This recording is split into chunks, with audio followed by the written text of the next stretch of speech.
मेरा नाम रवि है। मैं एक मामूली से गांव में रहने वाला लड़का हूँ। मेरे माता पिता ने बचपन से ही मुझे बहुत प्यार किया क्योंकि मैं उनका इकलौता बेटा था। मेरी दो बहनें थीं जिनकी शादी हो चुकी है और दोनों ही अपनी ससुराल में बहुत ज़्यादा खुश हैं। मैं दिल्ली जैसे शहर में जॉब करता था। मेरे माता पिता ने मुझे बहुत पढ़ाया लिखाया। मेरे पिता का कहना था कि मैं अपने बेटे को गांव के लोगों जैसा अनपढ़ नहीं बनाना चाहता। मेरे पिता गांव में ही खेती बाड़ी किया करते थे और उन्होंने अपनी मेहनत की कमाई से मुझे पाल पोस कर जवान किया था। मेरी पढ़ाई पूरी हो जाने के बाद मैं दिल्ली में ही शिफ्ट हो गया था और वहाँ पर मैंने अपना काम शुरू कर दिया था। दिल्ली में मेरी बहुत अच्छी कमाई थी और मैंने अपने माता पिता को दुनिया की हर खुशी दी।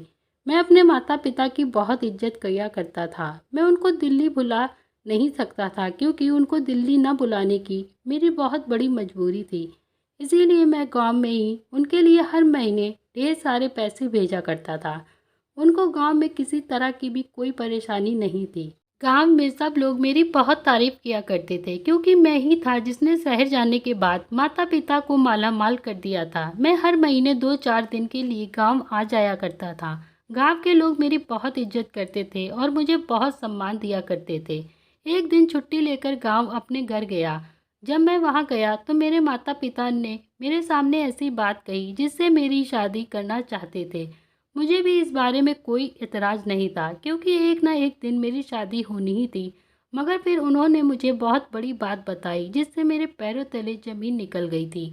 यह बात शायद हर किसी के लिए इतनी बड़ी नहीं होगी लेकिन मेरे लिए बड़ी बात थी।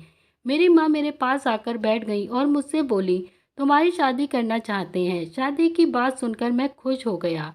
मैंने कहा, हाँ, आप मेरे लिए पहले लड़की तो देखना शुरू करो, उसके बाद शादी भी हो जाएगी। मैं सोचता था कि मेरे घर में मेरी शादी के बारे में बात होगी तो मैं अपने माता पिता से बोलूँगा कोई अच्छी लड़की देखकर मेरी शादी कर दो। लेकिन माँ ने तो मुझे ऐसी बात बताई जिसको सुनकर मैं हैरान रह गया था। मेरे माता पिता मेरी शादी के लिए लड़की के साथ शादी तय कर दी थी। माँ ने बताया कि हमने तुम्हारे लिए लड़की पहले से ही देखी हुई है। तुम्हें याद है, तुम्हारे पिता के दोस्त हैं। उनके बारे में सुनकर मेरे होश उड़ गए थे क्योंकि मैं मधु से शादी नहीं करना चाहता था।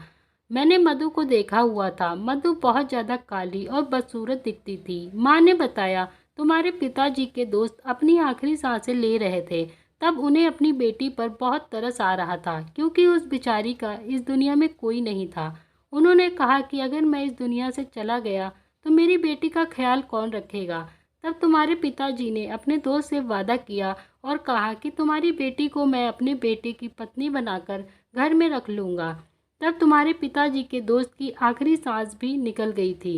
इसीलिए अब हम चाहते हैं कि तुम मधु से शादी कर लो। मैं सोचने लगा, मेरे पिताजी ने क्या कर दिया। मैं तो शहर की लड़की से शादी करना चाहता था क्योंकि मुझे दिल्ली में रहते हुए काफ़ी टाइम हो गया और वहाँ की लड़कियाँ भी मुझे बहुत पसंद आई थी। काली लड़की से कैसे शादी कर लूँ। मैं पढ़ा लिखा और स्मार्ट हैंडसम सा लड़का था तो अपने जैसे ही खूबसूरत और स्मार्ट लड़की डिजर्व करता था। लेकिन मेरे माता पिता ने मेरी चाहतों पर पानी फेर दिया। मैं अपने माता पिता का बहुत कहना मानता था और उनका बहुत आज्ञाकारी बेटा था। इसीलिए मैंने शादी के लिए जैसे तैसे हाँ कर दी और 1 महीने के अंदर अंदर मेरी शादी भी कर दी गई क्योंकि मुझे जल्द से जल्द दिल्ली वापस जाना था। मेरी शादी को अभी 15 दिन हो गए थे। यह 15 दिन मुझे जेल जैसे लग रहे थे। मुझे अपनी शादी से बिल्कुल भी कोई खुशी नहीं थी। मुझे एक एक लम्हा घुटन दे रहा था और इस तकलीफ से निकलने के लिए जैसे ही 15 दिन पूरे हुए मैंने अपने जाने की तैयारी शुरू कर दी थी और सवेरे ही शहर जाने के लिए उठ गया था क्योंकि अब मेरे पिताजी का अपने स्वर्गीय दोस्त की बेटी से मेरी शादी करने का वादा पूरा हो चुका था। मधु मुझसे उम्र में 3 साल बड़ी थी। उसको देख देख कर मुझे बहुत गुस्सा आता रहता था क्योंकि मैं उसे बदसूरत लड़की को डिजर्व नहीं करता था। मैंने भी अपनी किसी दोस्त को शादी में नहीं बुलाया था क्योंकि मेरे दिल्ली के दोस्त मेरा मजाक बनाते। मैं बहुत ज़्यादा स्मार्ट था, इसीलिए मेरी काली पत्नी को देखकर मेरे दोस्त मजाक बनाते। जब मैं अपने घर से निकलने लगा तो मधु मेरे सामने हाथ जोड़ने लगी। इतनी जल्दी क्यों जा रहे हैं? अभी इतने दिन हुए ही हैं हमारी शादी के। आपके साथ कुछ और टाइम गुजारना चाहती हूँ। मेरी पत्नी मुझे एक आंख नहीं भाती थी। मुझे उसका बोलना भी बहुत बुरा लगता था। मेरा मन चाहता था कि मैं उसको इस घर से निकाल दूं, लेकिन मैं उसको अपने घर से निकाल भी नहीं सकता था क्योंकि वह मेरे पिता के दोस्त की बेटी थी।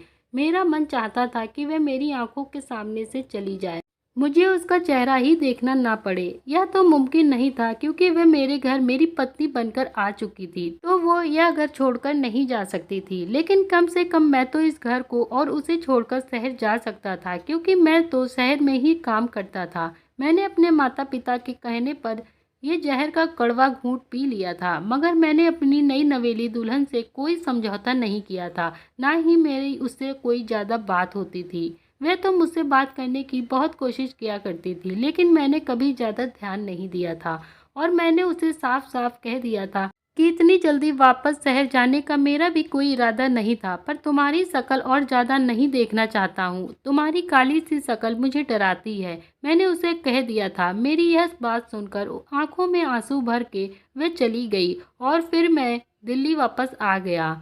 यहाँ आकर सब मुझसे मेरी शादी के बारे में पूछते, मगर मेरे पास कोई जवाब नहीं होता था। मैं रोज बहाना कर देता था कि मेरी पत्नी अपने मायके में है और वो बहुत सुंदर है। मैं सबसे झूठ बोल देता, मगर मुझे इस शादी से छुटकारा चाहिए था क्योंकि रोज रोज सबके सवाल मुझे परेशान करने लगे थे और मधु को मैं सबको दिखा भी नहीं सकता था। मैंने दिल्ली जाकर मधु से एक बार भी बात नहीं की थी। एक दिन मेरे दोस्त जबरदस्ती मधु से मिलने की जिद करने लगे और मेरे गांव चलने को तैयार हो गए। मैंने उनको बहुत मना किया मगर वो नहीं माने। जबरदस्ती मुझे मेरे गांव लेकर आ गए। फिर जब मैं घर गया तो सब लोग बैठे थे और मधु नाश्ता लेकर आई। सबने सोचा कि ये नौकर है। फिर मेरे दोस्त मुझसे कहने लगे, भाभी कहाँ है, उनको तो बुलाओ। मगर मैं गुस्से में और शर्म की वजह से उसे कैसे सबसे मिलवाता। तभी पिताजी ने मधु को बहू कहकर पुकारा और वह कमरे से बाहर आ गई। तो मेरे सभी दोस्त हैरान हो गए और हंसने लगे कि तो ये है तुम्हारी खूबसूरत सी पत्नी, बहुत अच्छी है। उन्होंने मेरा बहुत मजाक बनाया और घर से चले गए। मुझे बहुत गुस्सा आया। मैंने मधु को बहुत डांटा। वह रोने लगी और कमरे में चली गई। फिर मैंने देखा कि वह कुछ लिख रही है और आज मैंने सोच लिया था कि इसको अपनी जिंदगी से खत्म करना है। एक दिन मैंने कोल्ड ड्रिंक पे उसको जहर दे दिया और घर से बाहर निकल आया खुशी खुशी, और बस इंतज़ार करने लगा कब इसके मरने की खुशी मुझे मिलेगी। फिर थोड़ी ही देर बाद पिताजी का फ़ोन आया कि बहू की हालत बहुत ख़राब है, जल्दी घर आ जाओ, बहू को हॉस्पिटल ले जाना है। मैं सब जानता था, इसीलिए मैं काफ़ी देर बाद घर गया और थोड़ा नाटक किया क्या हो गया। तभी मधु ने मेरा हाथ पकड़ लिया और मुझसे कुछ ऐसा कहा जिसे सुनकर मेरी जान निकल गई। उसने मुझसे कहा, आप मुझे पसंद नहीं करते हो ना, तभी मैंने आपको तलाक दे दिया है और अंगूठा लगा दिया है, पेपर्स भी कमरे में रख दिए हैं। और जब आप कोल्ड ड्रिंक में जहर डाल रहे थे मैंने देख लिया था और मैं जानती थी आप जो मुझे कोल्ड ड्रिंक दे रहे हैं इसमें जहर है। और मधु ने अपनी आखिरी सांस ले ली। ये बात सुनकर मेरे पैरों तले जमीन निकल गई और मैंने इतनी बड़ी गलती कर दी, ये एहसास हो गया। तो दोस्तों, कभी किसी को बदसूरत या काली कह के उसकी जान नहीं लेनी चाहिए। हर इंसान अच्छा होता है, सबको अच्छे से जीने का हक है। तो दोस्तों, आज की कहानी यहीं पे ख़त्म करते हैं। अगर आपको पसंद आए तो लाइक शेयर सब्सक्राइब जरूर करें। Thank you.